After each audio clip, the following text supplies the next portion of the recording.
नमस्कार दोस्तों, आप सभी को मेरा जोहार। बहुत दिनों के बाद आज वीडियो बना रहे हैं। कुछ कारण से वीडियो नहीं बना पा रहे थे, आप लोगों से करीब करीब थोड़ा दूर ही चले गए थे। आज जो है 11th और 13th जेपीएससी का फाइनल रिजल्ट आया। अब बहुत सारे स्टूडेंट्स जो हैं वो इसमें सफल रहे। करीब 342 लोगों का जो है सो सिलेक्शन हुआ। निश्चित रूप से ये खुशी का पल है।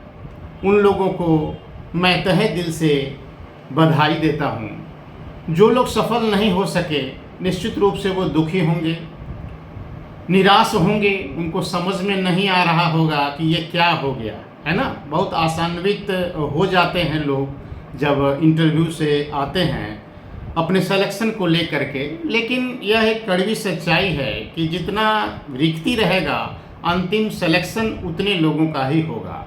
तो बहुत निराश होने की आवश्यकता नहीं है।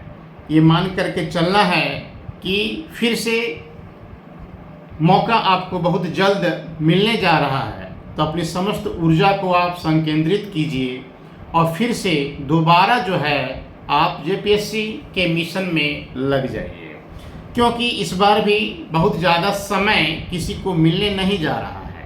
इस सच्चाई को ध्यान में रखते हुए आप पूरे मन से जो है सो पढ़ाई आरंभ कर दीजिए। देख लीजिए कि कहाँ क्या गलती हुआ, कौन सा सेक्शन आपका कमज़ोर रहा, उसको आप निश्चित रूप से दूर करने का प्रयास आरंभ कर दीजिए। हम लोग अक्सर यही देखते हैं कि प्रारंभिक परीक्षा में लाखों लोग परीक्षा देते हैं, हजारों में सिलेक्शन होता है और फाइनल सिलेक्शन जो है सैकड़ों में होता है। मतलब कि निश्चित रूप से सिविल सेवा परीक्षा एक कठिन परीक्षा है। 3 चरण एक प्रकार से इसमें होते हैं: प्रारंभिक परीक्षा, मुख्य परीक्षा और साक्षात्कार। तो कठिन तो है, लेकिन अगर एक सही स्ट्रेटजी बना करके अगर आप काम करेंगे तो सफलता उतनी भी कठिन नहीं है, अगर सब कुछ आपके अनुकूल रहा तो। अब देखिए, असफलता अगर मिल गया है, आपका नहीं हुआ सिलेक्शन, तो बहुत हताश नहीं होइए। दोबारा जो है सो आप लगिए। मातम मनाने की आवश्यकता नहीं है बिल्कुल भी। हम लोग तो सब जानते ही हैं कि असफलता जो होता है वो अनाथ होता है और सफलता के बहुत सारे रिश्तेदार होते हैं। तो इस सच्चाई को आप समझिए।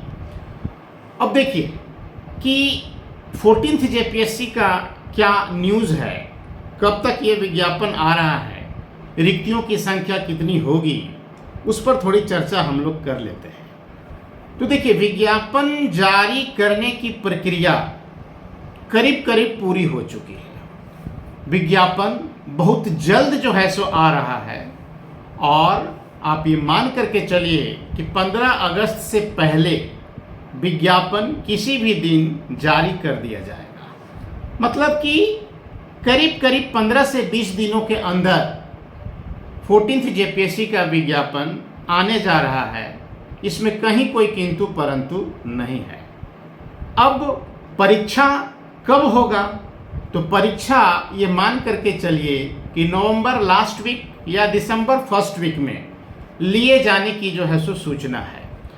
नवंबर लास्ट या दिसंबर फर्स्ट, मतलब आपको करीब करीब 3 महीने का जो है सो समय मिलने जा रहा है। इन 3 महीनों में आपको अपने आप को जो है सो तैयार करना है। हम हमेशा से कहते आए हैं कि प्रारंभिक परीक्षा अगर आप पास कर लेते हैं तो करीब करीब 50% मैच जो है आप जीत जाते हैं, क्योंकि मुख्य परीक्षा में प्रतिस्पर्धा थोड़ी कम हो जाती है, मुकाबला कुछ हजारों में रह जाता है और उसमें उन बच्चों को ज़्यादा फायदा होता है जिनका मेंस का सिलेबस जो है थोड़ा बहुत पढ़ा हुआ होता है।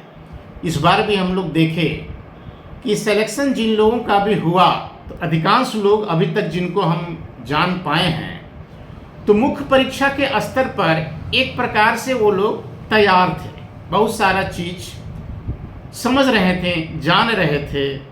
पिछला मेंस भी बहुत सारे लोग दिए हुए थे, तो उसका लाभ निश्चित रूप से जो है सो मिलता है। बिल्कुल फ्रेशर जो स्टूडेंट्स होते हैं तो उनको थोड़ी सी कठिनाई होती है, लेकिन असंभव कुछ भी नहीं है, किया जा सकता है।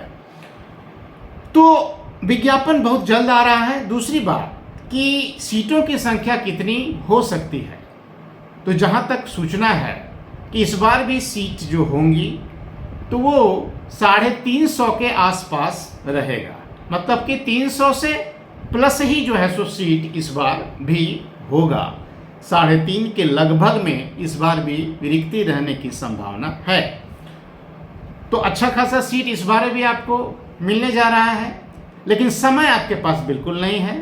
3 महीने का जो है सो समय है। अब इसमें एक दो चीज़ और ध्यान आपको रख लेना चाहिए कि अभी जो जेपीएससी के द्वारा जो फॉरेस्ट वाला जो एग्ज़ाम हुआ, प्रारंभिक परीक्षा, तो फॉरेस्ट वाला का अगर आप क्वेश्चंस देखे होंगे तो आपको ये समझ में तो आ गया होगा कि क्वेश्चंस का नेचर जो है वो थोड़ा बदला हुआ है। पहले जो जेपीएससी का एग्ज़ाम जो होता था उसमें जो क्वेश्चंस पूछे जाते थे उससे थोड़ा सा अलग है फॉरेस्ट वाला क्वेश्चंस। उसका नेचर में बदलाव इस मायने में है कि अधिकांश जो प्रश्न है वो करंट से जुड़ा हुआ है। चाहे प्रश्न भूगोल का ही क्यों ना हो, चाहे प्रश्न इतिहास का ही क्यों ना हो, चाहे प्रश्न विज्ञान का ही क्यों ना हो, वो करंट बेस्ड है। करंट से कहीं ना कहीं वो जुड़ा हुआ है। तो अगर समसामयिक घटनाओं पर आपकी पकड़ अच्छी है, नियमित रूप से आप अखबार पत्रिकाओं को आप पढ़ रहे हैं, देश और दुनिया के साथ जो है कदम से कदम मिलाकर आप चल रहे हैं, तो उसका लाभ आपको निश्चित रूप से प्रारंभिक परीक्षा में मिलेगा। बहुत सारे प्रश्नों का अनुमान आप खुद ही लगा लेंगे कि प्रश्न इस बार कहाँ से हो सकता है। तो फॉरेस्ट वाला क्वेश्चंस अगर आप नहीं देखे हैं तो एक बार उसको आप देखिए, क्वेश्चंस को स्टडी कीजिए। आने वाला जो जेपीएससी का जो प्रारंभिक परीक्षा होगा उसका क्वेश्चंस बहुत हद तक इसी तरह का होगा, है ना। इससे थोड़ा सा एडवांस होगा, इससे थोड़ा सा 20 ही होगा, 18 नहीं होगा, लेकिन प्रश्न का स्वरूप करीब करीब इसी प्रकार का होगा कि ऑप्शन बहुत आसपास का होगा। मतलब कि आंसर तक पहुंचना थोड़ा सा कठिन होगा, बहुत ही कम अंतर वाला जो है ऑप्शंस होगा। उस तरह से जो है सो आपको खुद को तैयार करना चाहिए।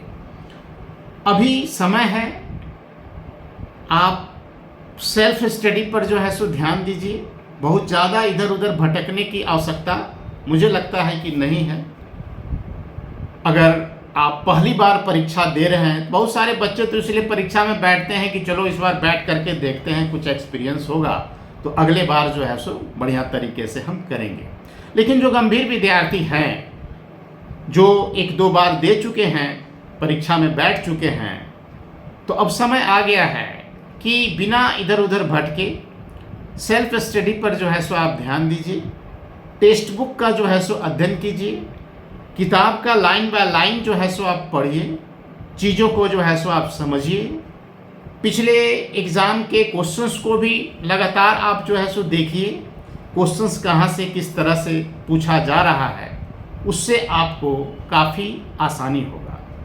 साथ ही साथ आपको लैंग्वेज और लिटरेचर का जो पेपर है, पेपर नंबर 2, भाषा और साहित्य वाला जो भी पेपर है, जो भी सब्जेक्ट आप सेलेक्ट किए हुए हैं, उस पर भी साथ ही साथ आप जो है सो काम कीजिए। ये नहीं सोचना है कि पीटी एग्ज़ाम के बाद जो है सो हम देख लेंगे। अभी से थोड़ा थोड़ा लैंग्वेज वाला पेपर अगर आप देखिएगा तो जो समय आपका बचेगा पीटी के बाद, तो उस पर जीएस के अन्य दूसरे पेपर पर आप काम कर सकते हैं, समय की थोड़ी बचत हो जाएगी। तो इस रणनीति से आप जो है सो पढ़ाई कीजिए। अभी बताने की आवश्यकता नहीं है कि कौन कौन सा किताब आपको पढ़ना है, क्योंकि कई बार हम बता चुके हैं कि झारखंड स्पेसिफिक आपको कौन सा किताब पढ़ना है, कैसे पढ़ना है। लेकिन टेक्स्ट बुक पर जो है सो आप निश्चित रूप से ध्यान दीजिएगा।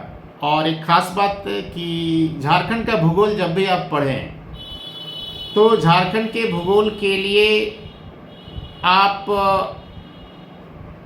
किताब का सिलेक्शन जो है वो थोड़ा सा बढ़िया से कीजिए। तिवारी सर की जो किताब है उसको आप निश्चित रूप से जो है सो देख सकते हैं। मनीष रंजन का भी नया एडिशन आ चुका है, तो मनीष रंजन सर की भी पुस्तक को आप जो है सो देख सकते हैं। लूसेंट का जो सामान्य ज्ञान है उसको भी जो है सो आप देखिए, खास करके उसका जो इतिहास वाला खंड है उसको आप ज़रूर देखिए, कल्चर भी आप देखिए। तो इस पर बहुत ज़्यादा बताने की आवश्यकता नहीं है, आपको पता है कि आपको क्या करना है। आपको अपनी कमी का भी अंदाज़ा है कि कहाँ कहाँ जो है सो आप कमज़ोर हैं, उसको जो है सो दूर करने का प्रयास कीजिए। अब हम कोशिश कर रहे हैं कि नियमित रूप से जो है झारखंड के अलग अलग टॉपिक पर वीडियो हम दें आपको, ताकि प्रारंभिक परीक्षा जो होने जा रहा है उसमें आपको सहायता मिले। जैसे कि झारखंड का आदिवासी सेक्शन हम जो है शुरू किए हैं अपने चैनल पर, जो किसी कारणवश नहीं बना पा रहे थे। आने वाला 1-2 दिन में फिर से उसको हम कंटिन्यू करेंगे। तो वो वीडियोस आप देखिए, बुक्स जो है सो आप पढ़िए। निश्चित रूप से अगला जब भी रिजल्ट आएगा तो आपका भी जो है सो सिलेक्शन होगा। निराश नहीं होना है, हार नहीं मानना है किसी भी कीमत पर। आप लड़ते रहिए, अंततः सफलता जरूर मिलेगा। अगर आप ईमानदार हैं पढ़ाई को लेकर के, तो सफलता निश्चित रूप से मिलना ही है।